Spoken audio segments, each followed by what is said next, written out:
कशाला बोलावलं? जेवायला जायचं होतं. पैसे नाही ते माझ्याकडे. अरे तुझी लायकी बी नाही हॉटेलचं बिल भरायची. तुझ्यापेक्षा माग तर ते हॉटेलचा टिश्यू पेपर आहे. हे जरा जास्त बोलतोय तू, असं तुला वाटत नाहीये का? एक तर एवढ्या दिवसातून भेटलोय आणि वरून तुझी असली नाटकं का? नाही तर काय करणार आहे अरे?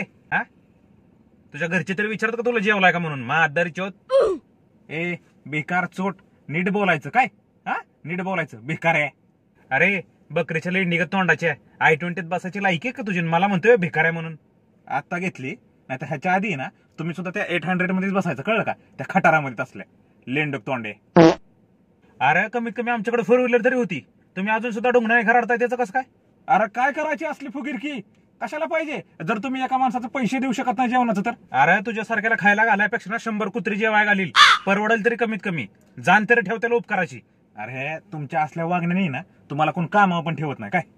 कामाचं तू तुम्हाला काय सांगूच नको. आजच गुगलच्या ऑफिसमध्ये जाऊन इंटरव्ह्यू देऊन आले. परवा जॉईनिंग आहे. बरोबर. मी परवा त्यांच्या बोर्डवर बघितलं होतं बरं का, की त्यांना फरशी पुसायला बाय पाहिजे म्हणून. साडी घालून गेला होतास ना तिथं? अरे तुम्ही अजून गटारातलाच विचार करणार रे? तुला साधं गुगलचं स्पेलिंग तरी माहितीये का? आमच्या घरावर नाही ना इंग्रजांचं विमान नव्हतं गेलं. आम्ही फक्त मराठीच बोलतो. हा बरोबर बरोबर. शेवटी इंग्रजी शिकायला पण लागते ना. तुमचं कसं झालंय माहिती का? मोठं घर, पोकळ वासन, वारा जाई बसा बसा. घरावरून आठवलं, तुमचं घरात चाललं होतं, काय झालं? हा घेतलं ना, 2 BHK घेतला आणि 6 महिने झाले की आता शिफ्टिंग झालेलं. बरोबर आहे बरोबर आहे. बरं झालं घेतलं. ती किती दिवस रस्त्याच्या पाईपलाईन मध्ये झोपणार ना?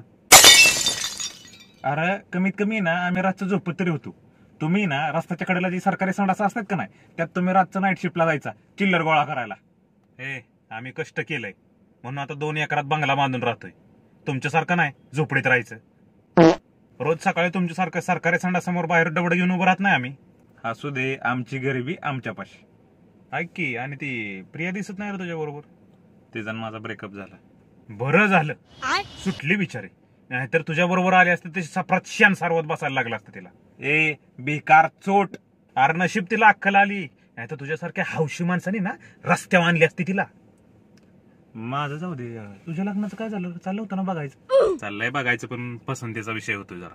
अरे तुला कसं कोण पसंत करेल? मादर चोत, भाड खाऊ. स्वतःला कधी आरशात बघितलंय का तू? लायकीपेक्षा जास्त बोलतोय तू. अरे गप. लायकीपेक्षा जास्त बोलतोय. नुसता पैसा असून चालत नाही रे, तशी बॉडी बी लागते माणसाची. आमचे काय अर्नाल्डची अवलाद नाही बॉडी बिल्डर बनायला. अरे हो, पण तुझं थोबाड पण बघ ना. ते तसला तेल लावून चपचपीत भांग पाडलेला, तुझ्या शर्टच्या बाहेर पोट चाललेलं. हा, 23च्या वयात 40 दिसल्यावर कोण कसं पसंत करेल तुला? आम्ही जसं आहे ना तसंच बरं आहे. आम्हाला भेटलं आमच्या परीने. तू तुझं बघ. जसा तू दिसतो का नाही तसं तुला पोरगी तर नाही, पण 140 वर्षांची आहे ना म्हातारी भेटेल अनाथ आश्रमांमधली. माझा नंबर आहे तिथं, जरा सेटिंग लाव का मी तिथं? मी माझं बघून गेल बरं का. तुझ्यासारख्या रस्त्यावर पडलेल्या बेकार चोटांची गरज नाही.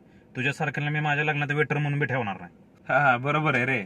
तुमचं कसं आहे, वेटर तर तुम्ही ठेवू शकत नाही, पण आलेल्या मित्रांना एका दारूच्या ग्लासात अख्ख्या पंक्ती वाढून द्यायला पुढे तुम्ही, है ना? दारू पाजायचं काय? आत्ता पाहिजे तुला दारू? एखाद्या ब्रँडेड दारूचं नाव सांग चल.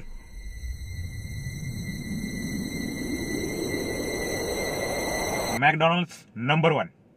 राहून द्या, फुटकळ पैचीच लायकी तुमची. त्यापेक्षा सत्तू संत्रा प्या आणि पडा गटरांचा. हा निघा, उतरा बाहेर.